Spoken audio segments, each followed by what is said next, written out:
groundbreaking program on Return to the Garden, where I was able to deduce and then share a score of profound insights that had never been previously considered, that are germane to our time.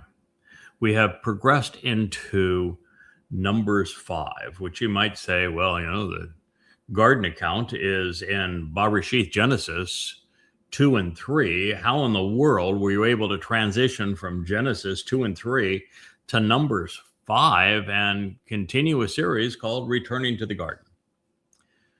Well, this is because it is religiosity that has held God's people back from him, estranging Jews and Goyim alike from Yahweh. It's the thing that is the most debilitating of all to the relationship, is man's propensity to be religious as opposed to engage in the covenant. The first condition of the covenant is to forego religion, to walk away from Babel.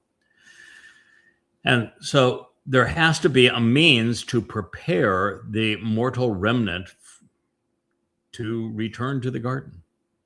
You see, one of the profound insights of that series is that we are returning to the garden. So the whole story of what occurred in Eden is germane to our situation now, because over the next 7.5 years, humankind is going to do everything imaginable to destroy life on this planet. And it is only God's intervention on Taruw'ah, the 23rd and 24th of September 2033, which is year 6000 Yah, which of course means that Maimonides and the rabbis have the timing off by 197 years, that this horrible period will be cut short such that God can eliminate, incinerate all traces of religion and politics and conspiracy and anti-Semitism that is now choking the life out of our planet. And he's going to restore, terraform the earth back to the conditions of Eden. And there's going to be a very strict protocol put in place as to who can return to the garden. You see, after this occurs on Yom Taruw'ah, with the sacrifice of the red heifer, which is the very essence of what is occurring here in Numbers 5. It's the story of the adulterous woman, but it's the sacrifice of the red heifer that makes it possible for Israel to be purged of religious guilt and return to the garden.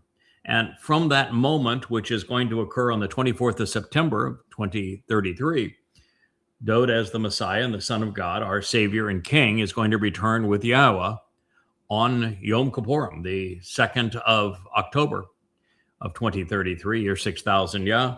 And then we are collectively invited back into the garden on the 7th of October, Kipurym, not Kipurym, but on Sukkah, the time that we are afforded this opportunity to camp out with God. And it is on that day that Eden is reopened. But not everyone will be admitted. You see, the vast preponderance of those who have survived the onslaught that will be brought against this planet over the next 7.5 years are going to be incinerated on Taruw'ah. So there's going to be a non-religious, non-political remnant of both Israelites, Yehudim, and Goyim that will be collected and brought to Jerusalem for this sacrifice of the Adamah Parah, purged and tested for whether or not they should be allowed into this replication of Gan Eden, where the entire planet becomes a sheltered and protective garden conducive to life. So, if you recall the last part of the garden narrative was Yahweh saying that humankind would ultimately either return to the dust of the earth, or we're going to be bathed in the ash so that we can return to him. And that's how it ended. And so now I'm explaining how that will transpire. And this story in Numbers 5, is presenting the problem from God's perspective. You see, the adulterous woman has not committed sex with another partner. God's really not into sexual monogamy at all. Everyone that he chose to work with him had multiple wives. So it's not an issue of monogamy. It is an issue of religious infidelity, cheating on the real God with fake gods, such as the nature of Christianity, Judaism, and Islam. And so this is that narrative. This is the final test and purging that will be applied to the remnant of Israel and even to the gathered Goyim on this day, on Taruw'ah, to purge them of their religious guilt so as to prepare them to witness the return of Yahweh with Dowd and then re-enter Eden. The testimony in the Torah then reads, so if there are a few to approach this individual who can be redeemed, transformed, and restored, the guilt offering providing restitution will be for those whom the removal of guilt for reconciliation will change and restore, such that they can approach Yahweh. Accordingly, the one acting in the role of priest, in addition to the ram of reconciliations, for the benefit of the relationship, will make amends through the removal and purging of guilt with him and for him. This is Bamidbar, Numbers 5:8. So do you know what God's talking about here? So he's saying that on this day, there's going to be a few people, and it's not talking about 3, but relatively few compared to the 8 billion that there were on this planet as we entered the time of Israel's troubles. Now they're going to be a vastly less number of people. And a select few of those could be 700, 7,000, 70,000. I guess it's even possible it could be 700,000, but I don't think so. I think that somewhere between 7,000 and 70,000 is probably the right number, who are prepared to be redeemed, whose attitude and aptitudes are such that they're not overtly political or religious. They're willing to reacquaint themselves with Yahweh's name and with this important ram, who is the Son of God, Dowd. The priest represents Eliah. He will have been conveying the message as one of the 2 witnesses to Israel over the preceding 3.5 years. So there will be a few individuals. They'll be ready to be transformed and restored. They will be ready to return. Shub. And the guilt that still stains their souls will be removed through the process of reconciliation, such that they are changed and restored, Shub, to approach Yahweh. You cannot return to Yahweh while you are still stigmatized and stained by the stench of religion or overt politics or conspiracy or anti-Semitism. If you are any one of those categories, religious, political, conspiratorial, or anti-Semitic, even militant, you have no chance to receive the benefit of this day. Your guilt will not be removed. You will not be restored into fellowship with Yahweh. This is for a select few. Accordingly, the one acting in the role of priest, this will initially be Eliah. Ultimately, as we move from Taruw'ah, where this is all transpiring, the day of the herald, with the sacrifice of the body, the bashar of the herald, as the parah, productive bull. And we move to Yom Kippurim. On Yom Kippurim, then Dowd is back in the role of high priest, and Eliah will be supportive. So accordingly, the one acting in the role of priest, in addition to the ram, so now we have the goat and the ram processing this sacrifice that will be made available by the bull, all on these fulfillment of the final three MowedMiqra. And it's the ram of reconciliations. The day that of reconciliations is Kipurym, which is how this is written, Ha Kipurym. The ram of reconciliations is the object of all of this. Our focus is on him. He is Dowd. He is the Taruw'ah, the sacrificial lamb of Passover. He is returning on reconciliations. And so that is why this is being done at this time. And it is all for the benefit of the relationship, and it will make amends through the removal and purging of guilt. The sacrifice of the Adamah Parah, the intent of it is to remove and purge guilt through him and for him. A very, very important prophecy. I think it's probably one that most people have bypassed. They have passed over, but it is an exceedingly important foretelling of what's going to happen 7.5 years from now. I hope you'll be one of the beneficiaries if you don't capitalize prior to that. The purpose of all of this maneuvering will be to prepare the reluctant remnant of the children of Israel to survive Yahweh's return and re-enter the garden on Sukkah. Something they have not done, well, mankind has not done for 6 millennia. It is why I have written YadaYahowah. It's why we will do as Yahweh's request. The only question, will you be among the beneficiaries or in attendance? Well, this is brilliantly scribed. The 2 animals sacrificed to provide reconciliation on Kipurym are a bull and a goat. That's Yada and Eliah. The AL ram is offered during Pesach.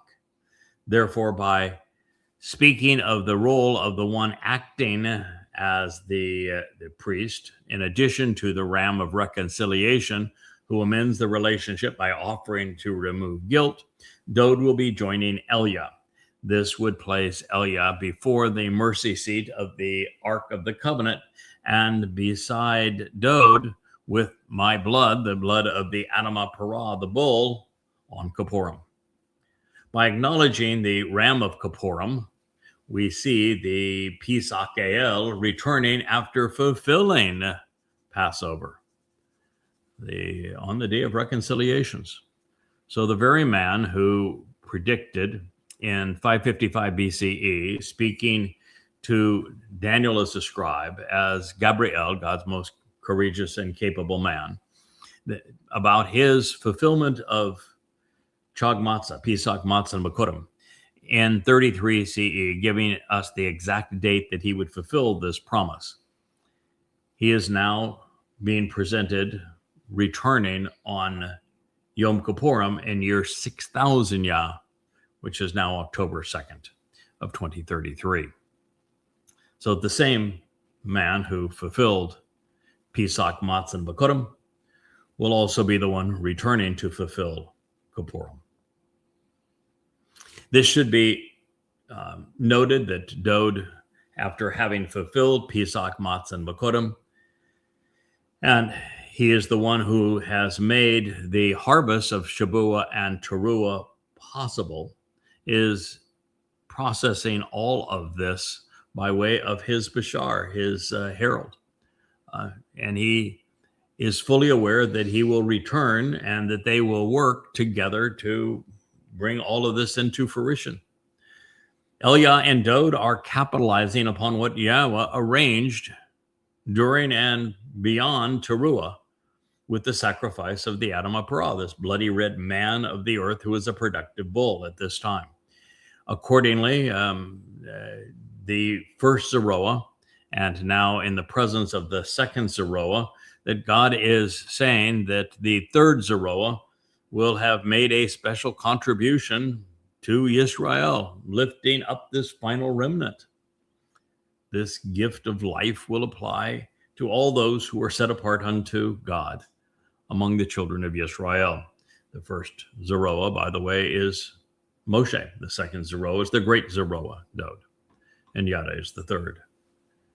The idea of God going over and beyond the fifth Miqra, which is Taruw'ah, which leads then to Kipurym and to Sukkah, is not only reinforced in this next pronouncement, the very presence of the Adamah Parah and the sacrifice of the bloody red man from the earth who's serving as a fruitful bowl. After Taruw'ah, the gleaning demonstrates that Yahweh has gone over and beyond the annual intent of the fifth Miqra to save his people from themselves. So this will be the last opportunity to capitalize. And so now, after mentioning Kipurym, we find the following.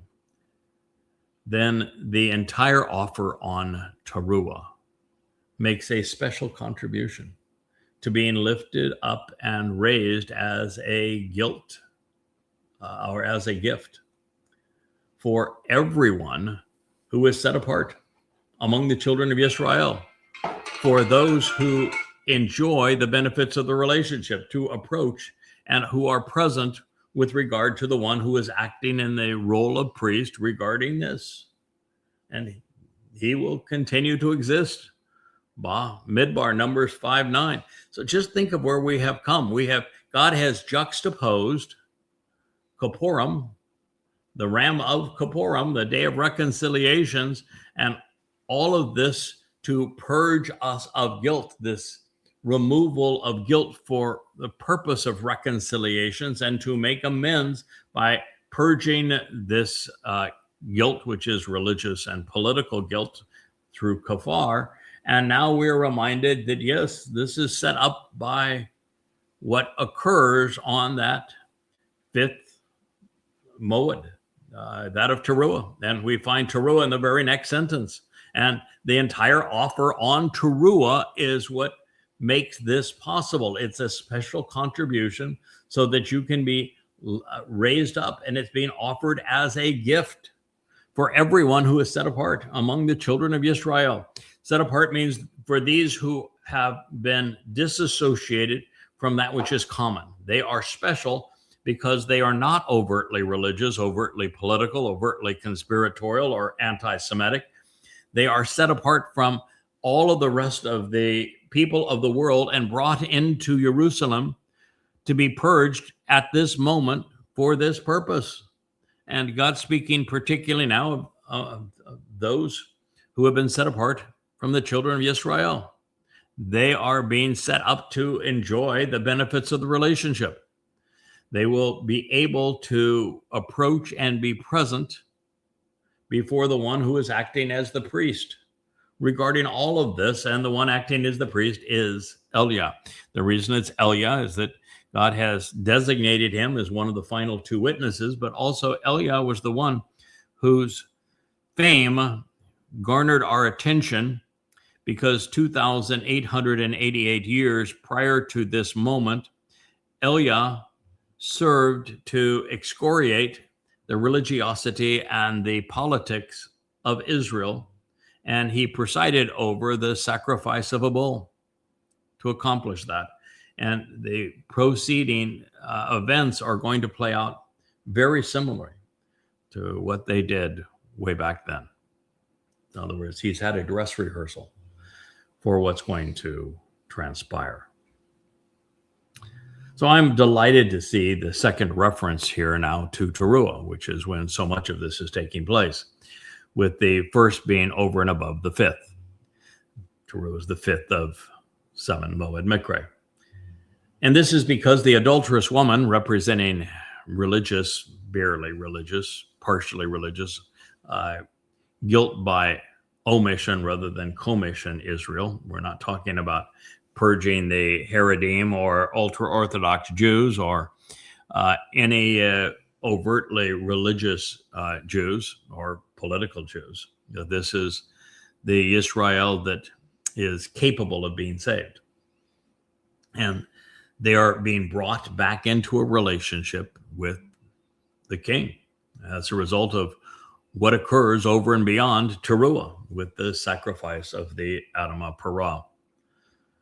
So when Yahweh revealed that there would be a special dispensation for the reluctant remnant of Israel on the eve of his return, which occurs 10 days thereafter, the difference between Taruw'ah and Kipurym, God is going to arrive in Jerusalem with his beloved son on the day of reconciliations. And I had been curious as to know everyone's fate, and now we have it.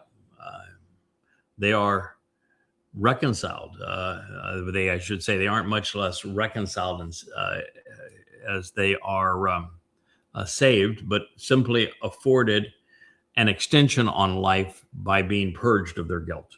It's different if you had previously been part of the harvest because you had accepted the benefits of the covenant by adhering to the conditions of the covenant and receiving those benefits through Dowd's sacrifice in the spring Miqra, Pesach, Matzah, and Bikurim. But now we're in the fall, and these are the people who have not done that, but still are potential for the benefits of them going forward through this 1,000-year celebration of our return to the garden. So they are the ones being given a second chance, the opportunity to respond differently to Yahweh now that they are in his presence and given this, again, opportunity to re-enter the garden and do better this time. Learn to be observant, learn to engage and make a contribution, learn to listen and respond appropriately, and show that they are responsive and reliable. So clarifying all of this, God said, each person set apart to him to approach him will have chosen to continue to exist. By approaching the one acting in the role of priest who is offering this gift, a person benefits from the relationship, thereby continuing to exist. So that's Bamidbar 5:10. This fabulous introduction brings us to the most misunderstood and never previously applied test for the adulterous woman. But make no mistake, she isn't one, but instead many. And her suitor is the most extraordinary man who ever lived. You see, the awaiting groom who wants his woman back is Dowd, and the woman he wants back are his people, the Am family of Yisrael. So Yahweh spoke to Moshe to say, declare this to the children of Israel and express in words to them, when branded and stigmatized, the most important person's wife will be seen as untrustworthy and unreliable regarding the relationship with him, uppity, dishonest, and grievously disloyal. Bamidbar, Numbers 5:12. He's speaking of Israel. Israel, when it comes to Dowd, is uppity, dishonest, and grievously disloyal. They have shown themselves to be untrustworthy regarding their relationship. They are branded and they are stigmatized. If you were to ask 1,000,000 Jews, you might have one who knows that the groom in this case, the best man for Jews, the former and returning king, the Messiah, the very Son of God, our Savior, is Dowd David. They wouldn't know his name is Dowd. They wouldn't recognize that Dowd is the Messiah. They wouldn't recognize that Dowd is the returning king. They wouldn't recognize that Dowd fulfilled the spring Miqra, Pesach, Matzah, and Bikurim. And so they would be wholly and grievously disloyal.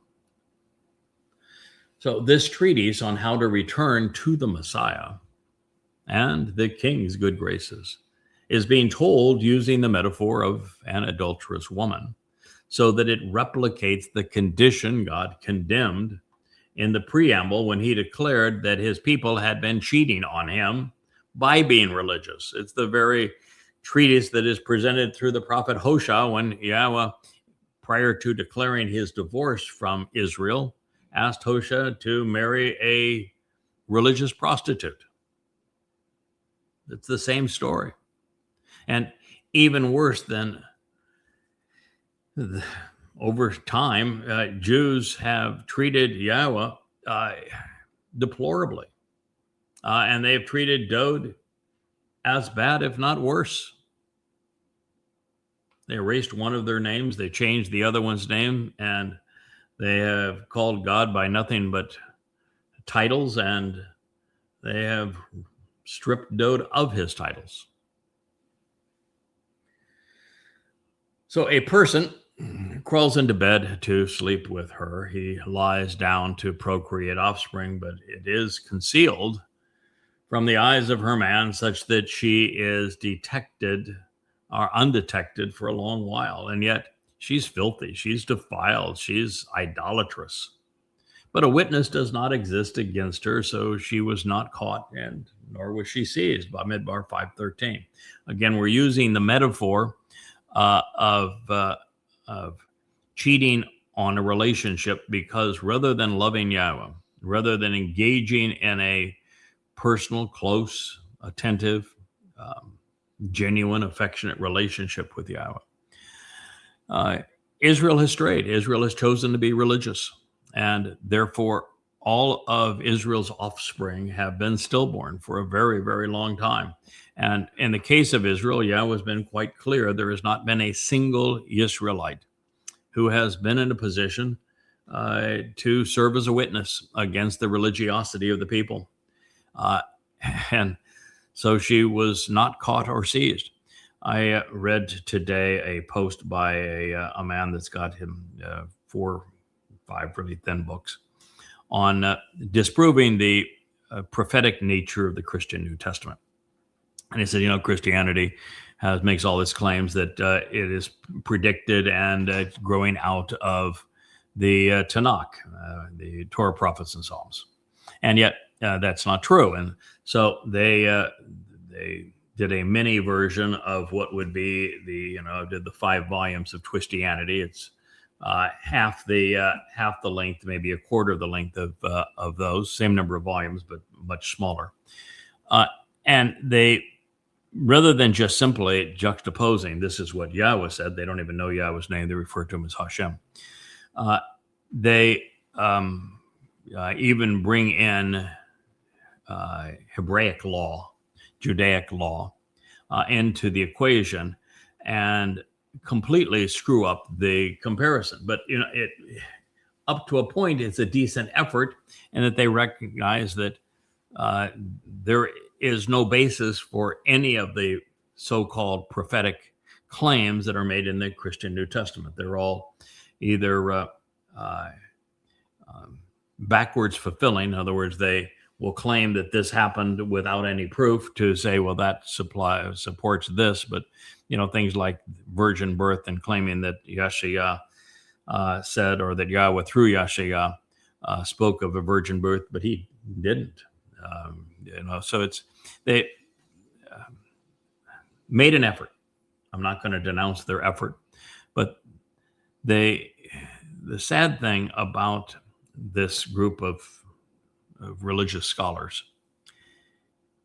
is they only went so far. They didn't just simply say that this is false because every claim made in the Christian New Testament falsifies something that Yahweh said, because they don't even mention Yahweh's name. But the single greatest truth to be unveiled pursuant to a criticism of the Christian New Testament, they never mentioned, which is that Dowd is the actual Messiah and Son of God and Savior, the one who was crucified in 33 CE, that was robbed of his accolades and achievements by Paul to create the myth of Jesus. They didn't go there. See, there was no one that knew the truth. So this has been the case with Israel. God's chosen people have chosen to breed defiant children who continue to be drenched in the filth of their religious and political schemes. That's why God says that parents defile their children to the third and fourth generations in the statement that denounces religion and the first of the two tablets etched in stone. So unfaithful Israel remains dirty and defiled, largely because no one has dared expose or condemn Judaism. And people are afraid to do so because they fear being slandered as an anti-Semite. But you have to represent the name of Yahweh, the Shem of Yahweh, to expose and condemn Judaism as being a fraud. You're actually speaking out on behalf of Yahudim, a name, a Shem that carries both Dowd's name and Yahweh's name, and speaking out for Yahweh to condemn Judaism. You're not, in fact, you're doing something that is extraordinarily beneficial for the ethnicity of being Yahud by denouncing the religion of Judaism. But let it be known, rabbis are largely responsible for the proliferation of Christianity. They did not respond correctly when they had already trained Paul to misrepresent the Torah and prophets to perpetuate this myth. And then they foisted another false Messiah on the Jewish people, which brought the hell of Rome upon them. And of course, it's rabbis who sold Talmud stories to Muhammad to create the Quran. So they're guilty in their own demise. And these, when you combine the Jewish influence in Judaism, Christianity, Islam, and Marxism, these are the four greatest foes of the Jewish people.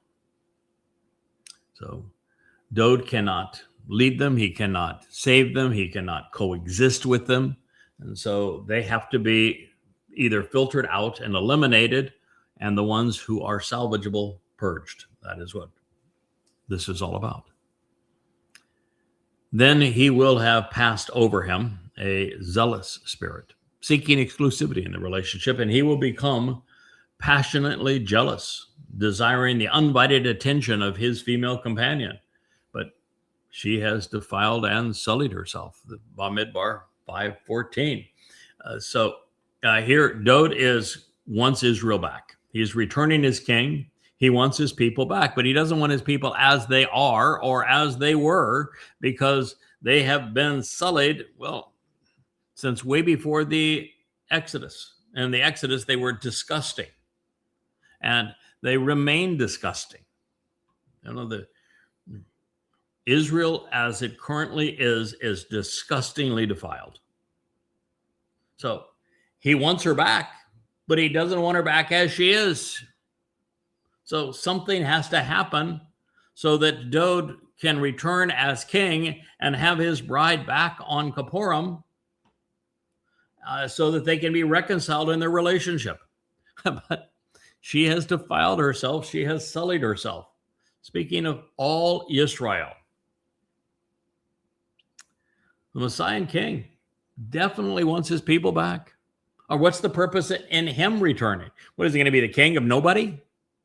But since this cannot occur when Israel remains slathered in the infidelity of religion, remains stigmatized by Marxist progressive politics, Yahweh is presenting the call for Israel to finally come clean after 3,500 years of embittered rebellion.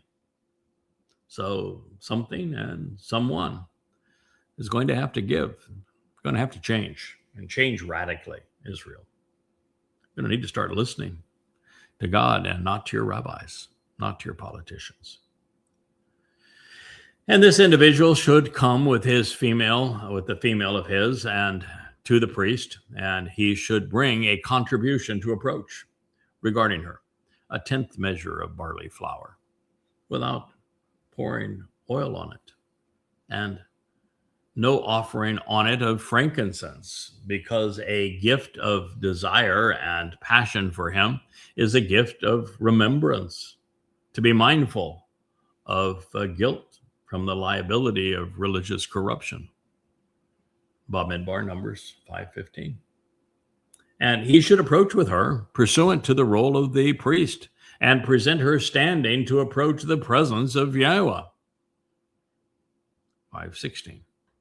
Now, the inclusion of barley speaks of Kipurym, suggesting that the best option for Yisrael would be to capitalize on Dowd's gift when he fulfilled Pesach and Matzah, such that they are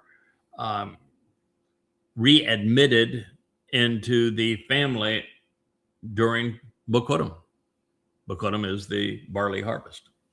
The oil representing the spirit, normally added to the wave offering on Kipurym, however, is to be excluded because the mortal remnant of Israel will have forfeited the benefits of Chag Matzah by this time, such that the returnees are to remain mortal for a time, which is why the oil was now excluded. As for frankincense, it's a fragrant resin that's used to mask the unpleasant odors of the religious stench.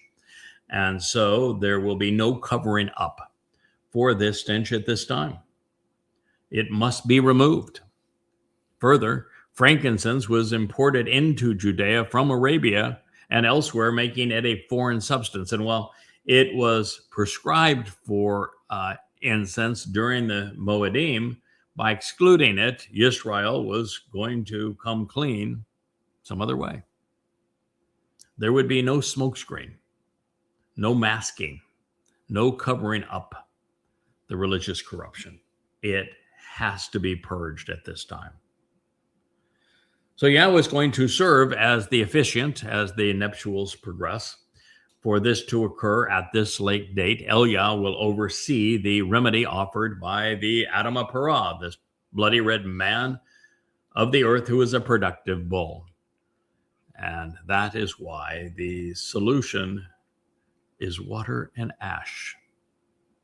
The very thing that was left open at the end and conclusion of the initial foray out of the garden and Yahweh's narrative. We return to it now. The one acting as priest, this is Eliah, should obtain the set-apart water in a clay earthenware vessel. Now, this is telling because if you read the story of Eliah serving to denounce the religiosity and politics of Israel, 2,888 years prior to this moment, he made certain, after denouncing Baal and Asherah, the mother goddess and the Lord, that there would be copious amounts of water that would be taken in earthenware vessels around the funeral pyre for the sacrificed bull before Yahweh would ignite it. And on Taruwah, as it is being fulfilled, Yahweh is going to release copious amounts of subterranean waters beneath the Temple Mount that will be mixed with the ash of the Adamah Parah and used to purge this mortal remnant. And so that is what is being presented here. It is a mere reflection of what once happened previously, but on a vastly grander scale. And the priest, Eliah, will obtain the pulverized ash and dust, the afar, the very word that Yahweh used when describing this potential return of man as we were being escorted out of the garden 6,000 years prior to this date, which, for the benefit of the relationship, will have come to exist within the flooring of the tabernacle, and he will place it as a gift into the water, into the flooring of the tabernacle. Where will the tabernacle be at this very moment, 7.5 years from now? On Taruwah. Where will the tent of the restoring witness be at that time? I've seen it. I've shared it with you. I've read the story from the prophets. You should all know. The dome of the rock will be gone. Alaska Mosque will be gone. The Temple Mount will be purged of all religiosity.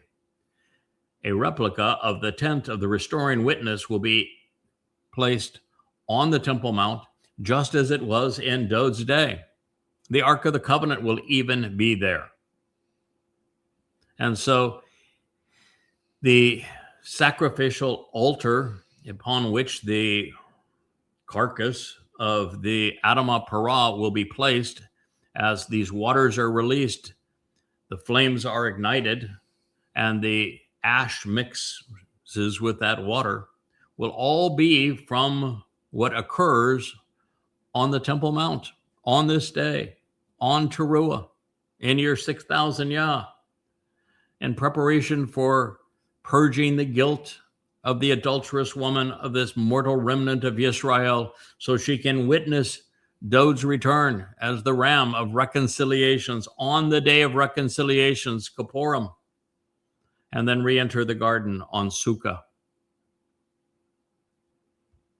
That is what's being prescribed here. You get the picture. So the one asking the priest, Dowd, should obtain the set-apart water that's being released under the Temple Mount in a clay earthenware vessel, and the priest will obtain it from the pulverized ash and dust, which, for the benefit of the relationship, has come to exist within the flooring of the tabernacle. This is now the Temple Mount. And he will place it as a gift into the water.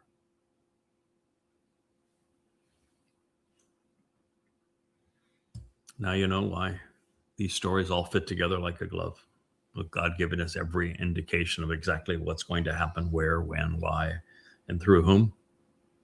This story, by the way, is also replicated in the 17th chapter of Isaiah,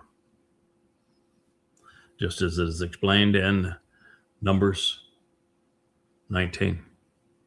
As a matter of fact, after we finish this story, we're going to progress to Numbers 19 and the sacrifice of the Adamah Parah by way of Isaiah 17, where God explains this very process, providing the timing once again.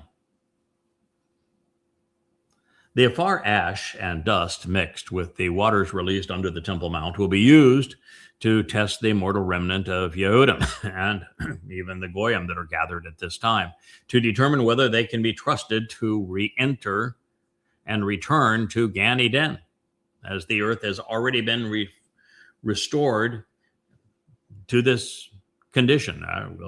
This is Taruw'ah, so on Taruw'ah it is being restored, but it will have been restored by reconciliations when Dowd returns with Yahweh, and certainly by Sukkah when we re-enter the garden. And that is why the narrative presented in the opening book of the Torah and Bereshith, Genesis 3, concluded with a reference to afar, dust and ash. It's the substance of our return, testing the preparedness of this final remnant.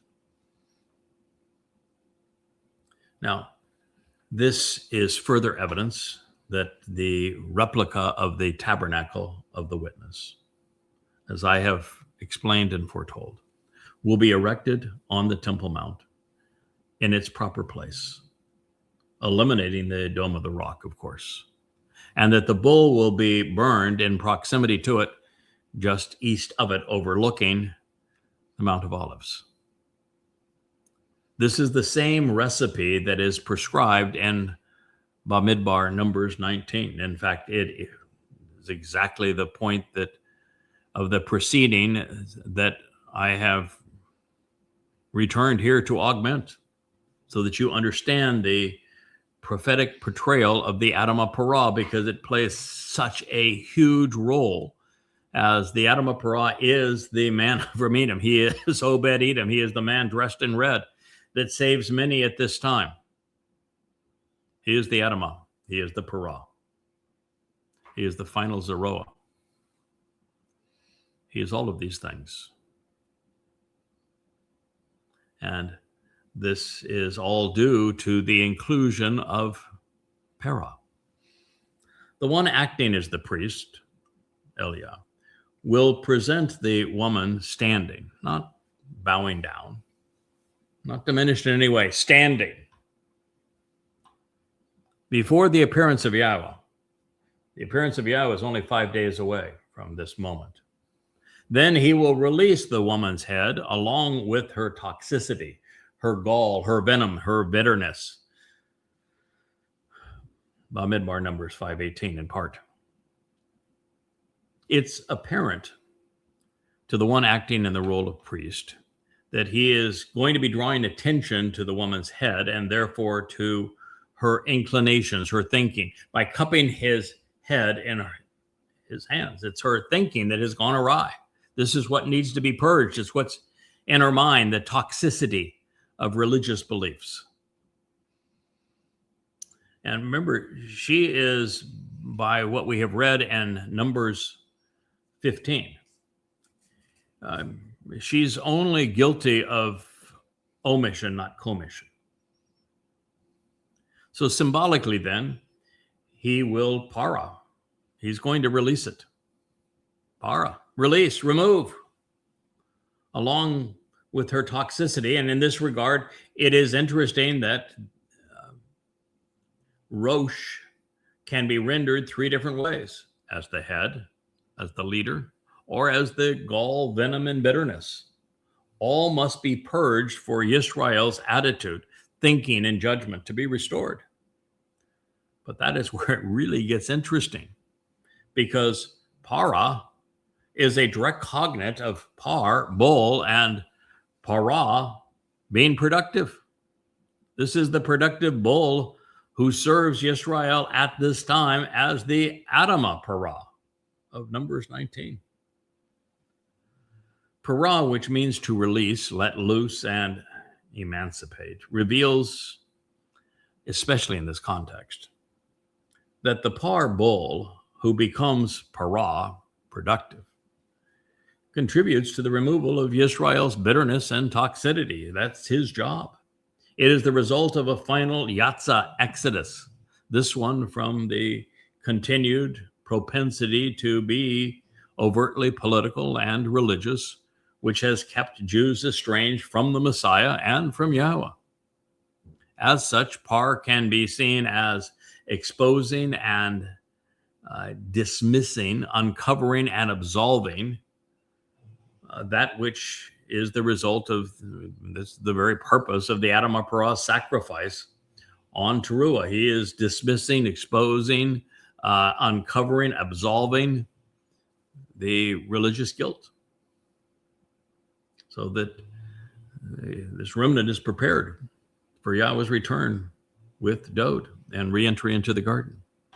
This all transpires on Taruw'ah, the greatest show on earth. And it will be manifest again as the par's blood is used to anoint the mercy seat of the Ark of the Covenant on Kipurym.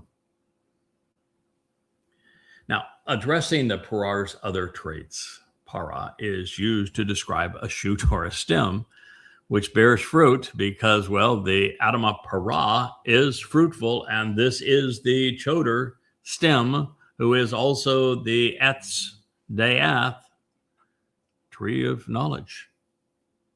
He is the leader who is offering freedom. This is designed to call our attention to the Towrah, of course, the stem, as the Etz Dayath, tree of knowledge, serving as the Zaroah, one cultivating the harvest, before becoming the Adamah Parah. Therefore, the very definition of parah is modified by adding the suffix to bull, rendering the result productive and fruitful, thereby cultivating offspring through an abundant harvest. It's a lovely way to integrate the benefits of the Zaroah and the parah, the Towrah and the Etz Dayath. God is a marvelous storyteller. Par bull is written Perosh. God doesn't miss a trick, I'll tell you. These letters indicate that this will be a man known for his thoughts and his speech. Pe Rosh is a mouth in Paleo Hebrew. And Rosh is a man's head, an observant individual. Ears, head, eyes. Pe Rosh. So the bull is absolutely a man with a mouth and a head. It's an observant man who is quite talkative. The very mouth of God at this time. So he'll be known for his thoughts and his speech. It is also insightful to reveal that Parah, when inscribed Pe Rosh He, is presented such that you're adding a person standing up, reaching up, pointing up to God, an observant man. This affirms that the Adamah Parah is human. The Adamah Parah is not a girly cow. You can stop looking for red heifers. You know, Adamah is when it go from Adam to Adamah, adds this bloody red nature of this man of the earth. Parah expands the nature of the bull to one who is particularly productive and fruitful at this time, purging the guilt of Yisrael. Just as the Etz becomes Etzah pursuant to the tree of knowledge, so that this individual provides counsel on the entirety of the story that God has presented to us. It's the addition of all of these thoughts, the completion of all of them. And Pe Rosh He just says that this man with a big head and a big mouth is going to be pointing the way to a really big God at this time. This affirms that the Adamah Parah, as I've said, is human, with all three characteristic depicting aspects of a thoughtful, observant, and talkative man. Therefore, the productive and fruitful bull pursuing the harvest is exceptionally vocal and reasonably intelligent. He's an individual who is pointing the way back to Yahweh at long last. They say God's a marvelous storyteller. Now, continuing to explore this amazing pronouncement. It reads, place as a gift on the palm of her hands the sacrificial offering of the Zikaron. The Zikaron is this most memorable of men. The Adamah Parah is a man. He is making a sacrificial offering. And in this role, he is a Zakaron. Zakar means both man and to remember. And on means all things pertaining to this most memorable of man. Apportioned as the sacrificial gift. His body is given for you. And it's all for kina'ah, exclusivity in the relationship. The covenant is going to be exclusive to those whose God is Yahweh and whose Savior and King is Dowd. There'll be no room ever again for cheating on God with religions like Judaism, Christianity, and Islam, or human contrivances like Marxism and progressive politics, or MAGAs, or conspiracy notions. There is a Nathan gift that is being given by the Adamah Parah, this productive bull, producing the ash when Yahweh himself ignites the flame, mixed with the waters that he will be releasing from the Temple Mount. And that sacrificial offering will come in collaboration with the most memorable of men, the Zikaron, apportioned as the sacrificial gift, a minka, for exclusivity in the relationship, kina'ah. And in the hand of the one acting in the role of priest, Eliah, they will choose to have the waters of vexing and provoking bitterness, of the curse of harmful consequences. Israel has been bitter towards God. Actually, before the Exodus, but on the Exodus, it became overwhelming. One of the most disagreeable episodes over that 40 years was the waters of Meribah. Speaking of this, in bitterness, where God's people became so irascible, so obnoxious, even God couldn't stand you. And it is this bitterness which needs to be purged. God's not going to spend forevermore with malcontents. You will either be purged of it, and the hateful and harmful consequences of it by the sacrifice of the Adamah Parah, or you will be excluded from returning to the garden. There's no reason to go back into the garden with the mindset that got the first man and woman created in God's image expelled from it. This is what must change. And it's the special offering of the most memorable of men, who will be given as a gift at this time, offered through Dowd, or offered on behalf of Dowd by Eliah, so that the waters of vexing and provoking bitterness and the harmful curse can finally be purged. Bamidbar, Numbers 5:18. The curse for Israel and the means to come clean and embrace both Messiah and God are to accept the gift of the Adamah Parah and what he is offering, this Zakaron. He is being apportioned to Israel to attain exclusivity in the relationship, providing reconciliation at this time, purging guilt.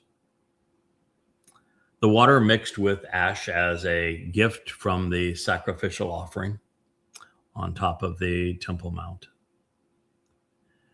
which is being poured over the palms of her hands.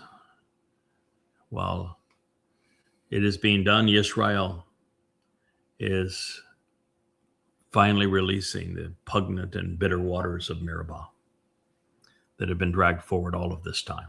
They are being washed away. The gift is provided by the Zekaron, this most memorable of men. And while Moshe and Dowd are by far more important and indeed memorable, Dowd is the bridegroom on this occasion, and Moshe has been retired. So this fellow, he's Yada. He's the third Zeroah, the final witness, the herald of the king and the Adamah Parah. He is the sacrifice on this day. He is in the role of the productive bull, lifting away the harmful consequences of religiosity from Yisrael.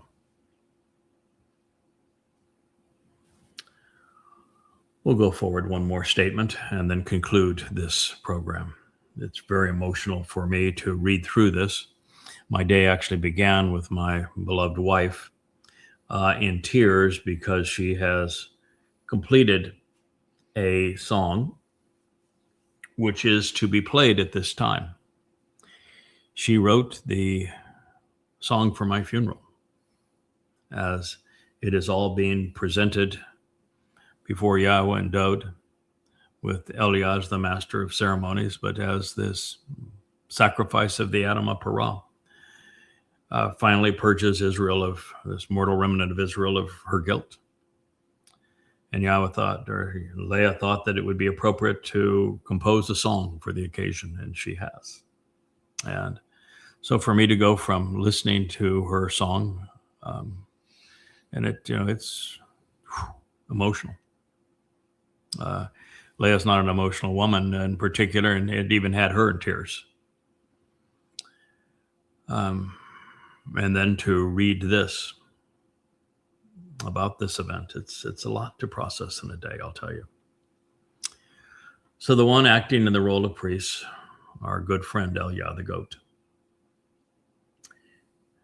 he's going to have her swear an oath and make a solemn promise to earnestly affirm the truth regarding herself at this moment in time. He will say to the woman, if a person has not lounged with, and if you have not gone astray, turning away to that which is filthy and defiled under your individual person, then you are released. You're pardoned. You're considered innocent and free from the waters of vexing provocation and bitterness and the curse of harmful consequences. Bamidbar 5:19. Now, while shakab in this context can denote aimlessly laying around and lounging about, which was Chawah's problem back in the garden, you can't be inert around God. God does not do deadbeats. He's not looking for people who want a sense of entitlement. He wants doers, but doers who are doing what is productive to do. So shakab can also speak of climbing into bed with others, such that the analogy of the listless infidelity and a fractured relationship are both depicted. Of someone not doing what is necessary to make the relationship productive, enjoyable, loving, beneficial, productive. So it's depicting the state of affairs between Dowd and Yisrael, as was the condition between Adam and Yahweh and Chawah and Adam back in the garden. This is similar to the presentation of Hosea, where Yisrael is equated to a religious prostitute, prompting God to announce a divorce, which is now being resolved. And as is the case in Hosea, this is something which must be resolved prior to Yahweh returning with Dowd for the family reunion to occur on Kipurym. So therefore, this prophetic statement has Yisrael being asked to renew her wedding vows, to become trustworthy again, to become active, to become engaged in the covenant relationship as it was intended. But unfortunately, she's not all that far removed from Chawah at this time, or Miriam, or Michal, Dowd's wife. So a cleanup is required. And that, my friends, is what we have been considering throughout this program. I bid you a good day. We'll pick this up at this time tomorrow. May God bless you all.